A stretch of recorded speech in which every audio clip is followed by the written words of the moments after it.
नमस्कार मित्रांनो, मी शुभम पवार. मित्रांनो, फार्मर आयडी कार्ड म्हणजे शेतकऱ्यांसाठी एक ओळखपत्र असणार आहे आणि येणाऱ्या महत्त्वपूर्ण जे काही योजना आहेत त्या योजनेसाठी हे फार्मर आयडी म्हणजे शेतकरी ओळखपत्र हे लागू शकतं.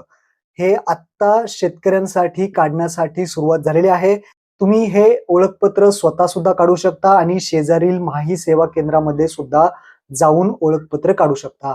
या व्हिडिओमध्ये आपण हे शेतकरी ओळखपत्र म्हणजेच फार्मर आयडी कार्ड कशा पद्धतीने काढायचं आहे A to Z प्रोसेस या व्हिडिओमध्ये पाहणार आहे. तर व्हिडिओ नक्की आपला शेवटपर्यंत पहा. चॅनलवरती पहिल्यांदा आला असाल तर चॅनलला सबस्क्राईब करून ठेवा.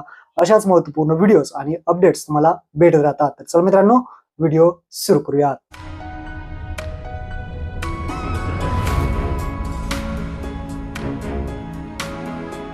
तर मित्रांनो, फार्मर आयडी काढण्यासाठी तुम्हाला वेबसाईटवरती यायचं आहे. mhfr.agristack.gov.in या वेबसाईटची लिंक तुम्हाला डिस्क्रिप्शनमध्ये दिलेली आहे. इथं आल्यानंतर राईट साईडला लॉग इन ॲज असे तुम्हाला दोन ऑप्शन दिसतील. यामध्ये दुसरा ऑप्शन आहे फार्मर. हा फार्मर ऑप्शन सिलेक्ट करायचा आहे आणि त्यानंतर खाली तुम्हाला शेवटी create a new user account या ऑप्शनवरती क्लिक करायचं आहे. क्रिएट न्यू युजर अकाउंटवरती क्लिक केल्यानंतर आधार KYC साठी तुम्हाला विचारेल.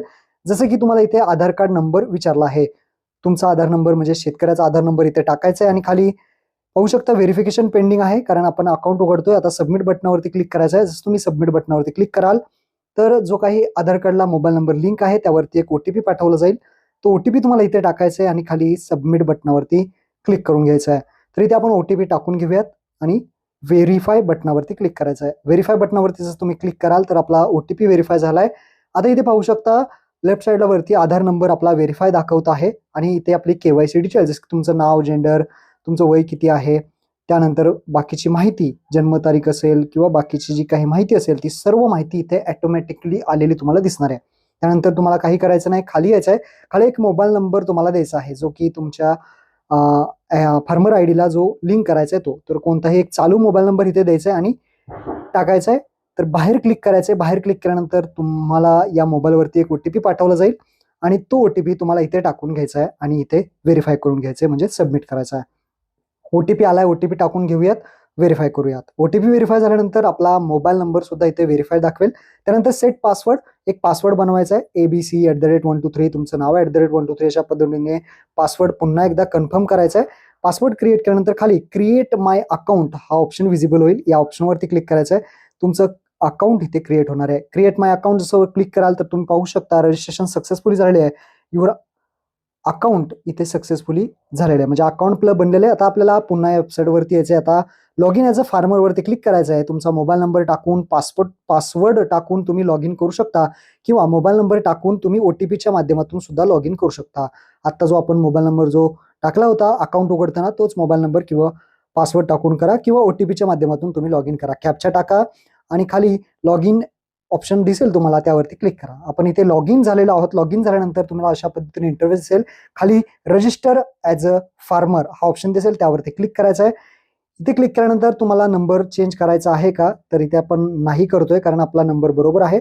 तर इथे आपण नो करूयात. तुम्हाला करायचं असेल चेंज करू शकता. ईमेल आयडी असेल तर टाका, नाहीतर सोडून द्या. इथे ईमेल आयडी टाकायची गरज नाही, मॅन्डेटरी नाही. खाली तुमची माहिती म्हणजे शेतकऱ्याची माहिती येईल. फार्मर डिटेल्समध्ये सगळी माहिती बरोबर आहे का चेक करा. मराठीमध्ये बरोबर आहे का चेक करा. मराठीमध्ये बरोबर नसेल तर मराठीत सुद्धा व्यवस्थित टाका. हा स्कोर 100% इथं आलेला आहे म्हणजे आपलं इथे बरोबर आहे. तसेच खालची माहिती असेल, जन्मतारीख असेल, बाकीची माहिती असेल, सन ऑफ, डॉटर ऑफ ते असेल ते तुम्ही इथे सुद्धा सिलेक्ट करा. त्यानंतर कॅटेगरी विचारली आहे. तुमची जी काही कॅटेगरी असेल ती कॅटेगरी तुम्हाला इथे द्यायची आहे. त्यानंतर जे काही मराठीमध्ये नाव आहे ते तुम्ही इथे वडिलांचं चेक करा. सन ऑफ, डॉटर ऑफ असेल ते. त्यानंतर खाली या. खाली आल्यानंतर फार्मर डिटेल्स जसं की तुमचा फोटो दाखवला जाईल आधार कार्डवरती जसा आहे तसा. त्यानंतर तुमचा न्यू बिझनेस आहे का, जर एखादा न्यू बिझनेस असेल तर येस करा, नसेल तर नो ऑप्शनवरती क्लिक करा. त्यानंतर रेसिडेन्शियल डिटेल्स तुमचा जो काही ॲड्रेस आहे तो आधार कार्ड प्रमाणे इथे आलेला दिसेल, तो बरोबर आहे का एकदा चेक करा आणि मराठीमध्ये बरोबर नसेल तर तो इथे दुरुस्ती करू शकता. त्यानंतर खाली जर तुम्हाला ॲड्रेस नवीन टाकायचा असेल तर इन्सर्ट इथे क्लिक करून नवीन टाकू शकता, नवीन रेसिडेन्शियल ॲड्रेस टाकू शकता. पण आपल्याला टाकायची गरज नाही कारण हाच ॲड्रेस आपला परमनंट सुद्धा आहे. त्यामुळे आपण खाली येणार आहे. खाली आल्यानंतर लँड होल्डर डिटेल्स विचारले जसं की फार्मर टाईप ओनर इथे सिलेक्ट करायचं. नंतर ऑक्युपेशन डिटेल्स तुम्ही काय करता, शेती करता का लँड ओनर आहात, म्हणजे इथे शेती तुम्ही ॲग्रिकल्चर शेती करताय का एखाद्या जमिनीचे लँड ओनर आहात म्हणजे ती लँड तुम्ही घेतलेली आहे असं दिलेलं आहे. तर आपण शेती करतो ते ऍग्रिकल्चर. त्यानंतर फेच डिटेल्स वरती क्लिक करायचं आहे. फेच लँड डिटेल्स वरती क्लिक केल्यानंतर आता आपल्याला जमिनीची माहिती टाकायची आहे. तुमचा जिल्हा विचारला जाईल, त्यानंतर तुमचा तालुका विचारला जाईल, ज्या ठिकाणी तुमची शेती आहे, ज्या ठिकाणी तुमची जमीन आहे, ज्या ठिकाणचा तुमचा सातबारा आहे त्या गावाचं नाव, तालुका, जिल्हा, गाव सिलेक्ट करा. त्यानंतर सर्वे नंबर म्हणजे तुमचा जो काही गट नंबर आहे तो गट नंबर इथे व्यवस्थित टाका आणि सर्च करा. तुमचं जे काही नाव आहे ते इथे दाखवलं जाईल. तुमचं जे नाव असेल ते तुम्हाला इथे सिलेक्ट करायचं आहे. इथे पुन्हा पुन्हा ट्राय करा, कधी कधी इथे प्रॉब्लेम येतो. तर अशा पद्धतीने आपलं नाव इथं आलेलं आहे आणि सगळी माहिती दाखवली जाईल, किती क्षेत्र आहे, कोणतं क्षेत्र आहे, त्यानंतर त्यावरती टिक करायची आहे. आणि हे क्षेत्र ऍग्रिकल्चर आहे का नॉन ऍग्रिकल्चर आहे. ऍग्रिकल्चर असेल तर ऍग्रिकल्चर, NA असेल तर NA म्हणजे नॉन ऍग्रिकल्चर. अशा पद्धतीने तुम्ही ऑप्शन सिलेक्ट करू शकता. त्यानंतर खाली यायचं आहे. खाली तुमचं मराठीमध्ये नाव दाखवलं जाईल. त्यानंतर सन ऑफ, डॉटर ऑफ विचारलं जाईल. ते तुम्हाला लावायचं ते इथे टाकून घ्या आणि खाली वडिलांचं जे काही नाव असेल ते इथे तुम्हाला टाकायचं आहे. अशा पद्धतीने ही माहिती तुम्हाला फक्त भरायची आहे आणि खाली जे काही डिटेल्स आहेत, लँड डिटेल्स असतील, ते लँड डिटेल्स ऍड करायचे आहेत. आपण इथे ऍड केलेले आहेत म्हणजे आपलं लँड डिटेल्स सक्सेसफुली ऍडेड असं दाखवेल. अशा पद्धतीने हे लँड डिटेल्स ऍड झालेले आहेत. आपल्याला हे लँड डिटेल्स व्हेरीफाय करायचे आहेत. अजून जर तुमची शेती असतील, अजून सातबारे असतील तर अशा पद्धतीनेच तुम्ही जे काही तुमचे सातबारे भरपूर असतील, गट नंबर असतील ते तुम्ही ऍड करू शकता. त्यानंतर खाली आता आपल्याला हा जो सातबारा आहे, जेवढे सातबारे असतील ते व्हेरीफाय करायचे आहेत, बरोबर आहे का. तर व्हेरीफाय इथे हे ऑप्शन सिलेक्ट करायचं आहे. कुठे वरती व्हेरीफाय ऑल लँड्स, तर इथे व्हेरीफाय लँड्स वरती क्लिक करायचं आहे. जसं तुम्ही व्हेरीफाय कराल तर इथे आपला व्हेरीफाय झालेलं तुम्हाला दिसेल. आता खाली यायचंय. खाली सोशल रजिस्ट्री डिटेल्स विचारले जातील, ज्यामध्ये तुम्हाला फार्मर आयडी जर असेल तर टाकायचं आहे, नाहीतर सोडून द्यायचं आहे, काही टाकायची गरज नाही. त्यानंतर डिपार्टमेंटल अप्रुव्हल, तर ऍग्रिकल्चर डिपार्टमेंट सिलेक्ट करा. खाली आय अग्री करा. आय अग्री केल्यानंतर लिसन, तुम्ही जे काही असेल लिसन करू शकता, ऐकू शकता.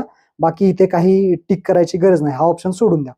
काही करायचं नाही, सोशल रजिस्ट्री डिटेल्स सोडून द्या. खाली ऍग्रिकल्चर सिलेक्ट करा, अग्री करा आणि सेव्ह करा. झालं. आता सेव्ह केल्यानंतर प्रोसीड टू ई साइन वरती क्लिक करायचं आहे. आपल्याला तुमची डिजिटल सिग्नेचर जे आहे ते विचारले जाईल. म्हणजे जिथे आपल्याला आधार नंबर टाकायचा आहे आणि आधार कार्डला जो मोबाईल नंबर लिंक आहे त्याच्यावरती OTP सेंड करायचा आहे. OTP सेंड केल्यानंतर मोबाईलवरती OTP येईल. तो OTP इथं शेतकऱ्याचा टाकायचा आहे आणि हा OTP सबमिट करायचा आहे. एकदम सोपी पद्धत आहे.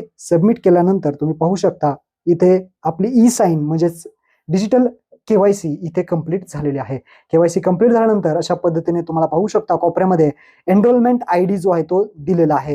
हा एनरोलमेंट ID तुम्हाला लागणार आहे. त्यासाठी डाउनलोड PDF आहे. ती PDF तुम्हाला जपून ठेवायची आहे जोपर्यंत तुमचं फार्मर ID हा अप्रुव्हल होत नाही तोपर्यंत. तर डाउनलोड PDF करूयात. ही जी PDF आहे अशा पद्धतीने PDF तुम्हाला येईल फार्मर आयडीची. ही आपल्याला स्टेटस चेक करण्यासाठी लागेल. तर सेव्ह PDF करा आणि ही PDF डाउनलोड करून सेव्ह करून ठेवा. आता तुमचं जे काही फार्मर ID बनलेलं आहे का नाही ते पाहण्यासाठी पुन्हा लॉग इन करा. लॉग इन केल्यानंतर तुम्हाला लेफ्ट साईडला चेक एनरोलमेंट स्टेटस हा ऑप्शन दिसेल आणि या चेक एनरोलमेंट स्टेटसमध्ये तुमचं जे काही तुम्ही आता ऍप्लिकेशन केलेलं आहे पाहू शकता ID साठी, तर इथे हे ऍप्लिकेशन पेंडिंग दाखवतंय. Approval status, central ID, enrolment ID सगळी माहिती दिसेल. तर काही दिवसांनी हे अप्रुव्हल होईल आणि तुमचं जे काही फार्मर ID आहे, तुमचं कार्ड आहे ते इथे तुम्हाला मिळणार आहे. तर अशा पद्धतीने तुम्ही फार्मर ID काढू शकता. महत्वपूर्ण हा व्हिडिओ होता. महत्वपूर्ण योजनांसाठी लागणारा हा ID आहे. शेतकऱ्यांना नक्की हा व्हिडिओ शेअर करा आणि सर्वांचे आपल्या शेतकऱ्यांचे ID काढून घ्या. धन्यवाद. जय हिंद, जय महाराष्ट्र.